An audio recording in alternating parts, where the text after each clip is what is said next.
जय श्री कृष्णा स्टूडेंट। आज की जो वीडियो है द हैप्पी प्रिंसेस प्रसन्न राजकुमार की स्टोरी है। तो राजकुमार तो मर चुका है, उसकी एक प्रतिमा बनी हुई है और उस प्रतिमा की जो आंखें वो नीलम की जड़ी है और उसके जो तलवार है उस पर लाल मणि जड़ी हुई है। तो इस कहानी के अंदर एक पक्षी भी है छोटा, जिसका नाम अबाबिल है और वो पक्षी जो है वो मिस्र जाना चाहता है। उसके जो सब साथी है मिस्र चले गए हैं और वो भी मिस्र की तरफ जाना चाहता है। तो वो उड़ता हुआ जाता है। तो वो जहाँ पर प्रसन्न राजकुमार की मूर्ति है जो पूरी सोने की बनी हुई है, वो वहाँ पर आता है और जब तक रात हो जाती है तो वो पक्षी सोचता है कि अब मैं आज रात को यहीं विश्राम कर लेता हूँ। तो वो जो राजकुमार के जो पैर होते हैं वहाँ पर वो उतरता है और वो सोचता है कि आज मैं यहीं आराम से रुक जाऊँगा और कल सुबह होने पर मिस्र चला जाऊँगा। तब उसको एक पानी की एक बूंद आती है, फिर पानी की दूसरी बूंद आती है। तो वो सोचता है कि यार मौसम तो इतना साफ़ है, फिर पानी की बूंद कहाँ से आ रही है। तो वो ऊपर देखता है तो वो बोले इतनी अच्छी मूर्ति हो और फिर भी इसमें से भी पानी की बूंद गिर रही है।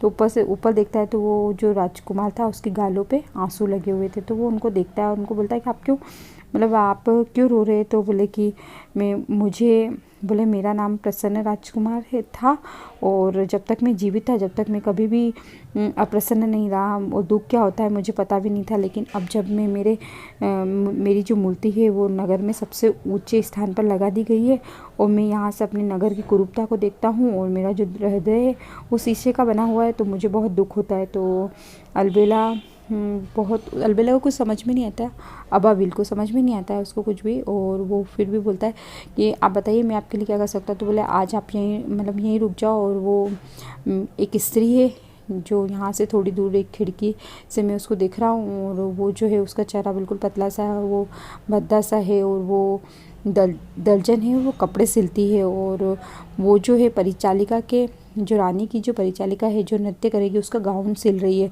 तो उसका जो बेटा है वो बीमार है और वो बिस्तर पे सोया हुआ, वो संतरा मांग रहा है, लेकिन उसकी माँ के पास इतने पैसे नहीं कि उसको संतरा दे सके। तो वो अबाबिल जो पक्षी है उसको कहते हैं कि आप है ना मेरी तलवार में से एक मणि निकालो और वो मणि उनको दे दो ताकि वो उनको उस बच्चे को संतरा खिला सके।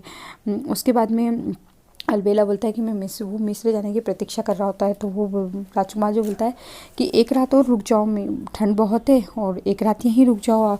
तो अलबेला बोलता नहीं मुझे जाना है, मुझे वहाँ पर वो मिस्र में नील नदी के बारे में बताता है कि मैं इधर उधर उड़ता हूँ, वहाँ पर कमल के बड़े बड़े फूल हैं, ये सब चीज़ें वो बताता है। तो वो बोलता है कि एक दिन और रुक जाओगे तो मुझे भी अच्छा लगेगा। तो वह ठीक है, वो एक दिन और रुक जाता है। वो बताते हैं कि वो फिर एक और जनों को देखता है जो कि वो उड़ के जाता है ना। तो वो एक जने को फिर देखता है कि यार राजकुमार बोलता है कि एक आदमी है जो कि एक स्टोरी लिख रहा है, एक कहानी लिख रहा है, वो नाटककार है, लेकिन उसके पास कुछ भी जलाने के लिए अंगीठी नहीं है और ठंड बहुत है, इस वजह से वो लिख नहीं पा रहा है।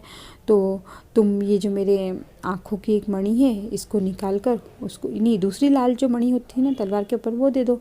तो राजा दे देता है दूसरी लाल मणि भी निकाल के, वो अबाबिल जो पक्षी है उसको देता है और वो पक्षी जाके उसको नाटककार को देता है और नाटककार जब उसको पाता है तो बहुत खुश होता है।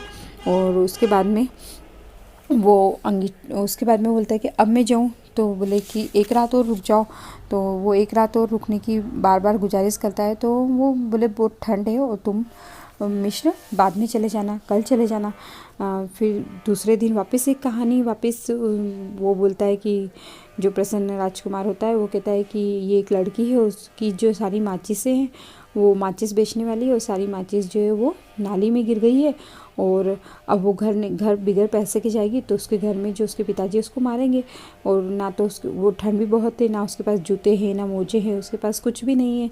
तो वो बोलते हैं कि ये जो मेरी आँखों की मणि है ये निकाल कर उसको दे दो।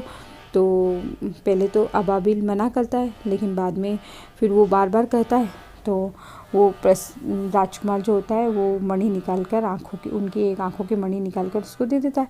ठीक है, वो मणि लेकर और वो लड़की जो होती है वो बहुत प्रसन्न होती है और वो चली जाती है। उसके बाद में वो जो दूसरी जो उसकी आँख होती है अब जो राजकुमार की आंखें निकल गई तो अब राजकुमार को दिखना बंद हो जाता है। फिर वो बोलता है कि अब आप भले से जाओ। तो वो बोलता है कि नहीं, अब नहीं जाऊँगा। अब आपकी जो आंखें, आपके पास आंखें भी नहीं है। अब बिल्कुल अकेले हो जाओगे। अब आप क्या करोगे? तो वो वहीं रुक जाता है। तो बोले कि वो जो पक्षी होता है वो अच्छी अच्छी कहानियाँ उनको सुनाता है। लेकिन वो जो राजकुमार होता है वो बोलता है इससे भी अच्छी अच्छी कहानियाँ मेरे जो नगर में आप घूमोगे तो आपको पता चलेगी कि कैसे लोग किस तरह से, वो सबसे अच्छी कहानियाँ लोगों की है, जो बहुत रहस्यमयी कहानियाँ हैं। लोग कितना परेशान हैं और कितनी समस्याओं का सामना करते हैं, और ये सब चीज़ें वो उनको बताता है। उसके बाद में वो जो अबाबिल होता है, वो जो है पक्षी है, वो वहीं रहता है और वो सारी बातें जो होता है वो राजकुमार को बताता रहता है। लेकिन एक दिन जो अबाबिल होता है उसकी भी तबीयत इतनी ख़राब होती है कि वो केवल उड़ने के लिए सक्षम नहीं होता है, वो केवल राजकुमार के कंधे तक जाता है। और फिर वो उनको बोलता है कि बस अब मैं जा रहा हूँ। तो वो सोचते कि ये इनके मिश्र गाँव जहाँ पर ये रहता है वहाँ जा रहा है। तो वो बोलता है कि नहीं, मैं वहाँ नहीं जा रहा हूँ और मैं अब मृत्यु को प्राप्त हो रहा हूँ। तो राजकुमार को बहुत दुख होता है। और दूसरे दिन जब लोग आकर देखते हैं राजकुमार की मूर्ति, तो वो राजकुमार की मूर्ति बहुत ही भद्दी दिखाई देती, क्योंकि दोनों आंखें निकल चुकी, तलवार की भी मणियाँ निकल चुकी। तो फिर वहाँ के जो विश्वविद्यालय के जो प्राध्यापक होते हैं वो बोलते हैं कि इस मूर्ति को हटा देना चाहिए। उस मूर्ति को हटाकर उसको पिघलाया जाता है। और उनका जो दिल था वो शीशे का था, तो उसको जो शीशे का दिल था उसको बोलते कि इसको तो फेंक दो। तो उसको फेंक दिया जाता है जहाँ पे बाबिल करके पक्षी जो मृत पड़ा था उसी में वो शीशे के दिल को फेंक दिया जाता है।